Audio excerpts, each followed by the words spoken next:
Omar Hilal, l'Algérie a un agenda politique et le Maroc une sacrée cause nationale.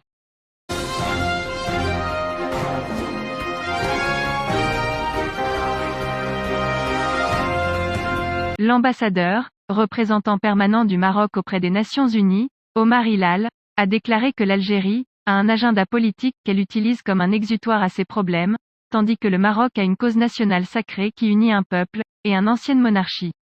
Lors d'une conférence de presse suite à l'adoption par le Conseil de sécurité de la résolution 2602 prorogeant d'1 an le mandat de la MINURSO, Hilal a souligné que le royaume fait face à l'extrême obsession de l'Algérie avec constance, sagesse et retenue. C'était plus une obsession de la maladie mentale que de la haute politique, a ajouté le diplomate.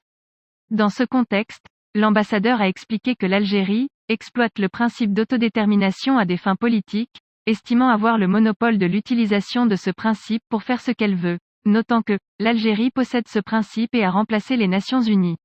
En revanche, il a estimé que le Maroc défend son intégrité territoriale, un principe aussi vieux que les pays du monde, rappelant que le Maroc existe en tant qu'État depuis 12 siècles. Dans le même contexte, l'ambassadeur a rappelé que le principe d'intégrité territoriale est un droit aussi ancien que l'humanité, et que l'autodétermination découle d'un droit positif qui n'a été adopté qu'en 1960 en vertu de la résolution 1514, qui consacre également le principe de intégrité territoriale. Il a également noté que l'Algérie utilise les camps de Tindouf comme symbole de l'existence du conflit, tandis que le Maroc a le Sahara qui se développe, avec une population participant à la vie politique, économique, sociale et démocratique.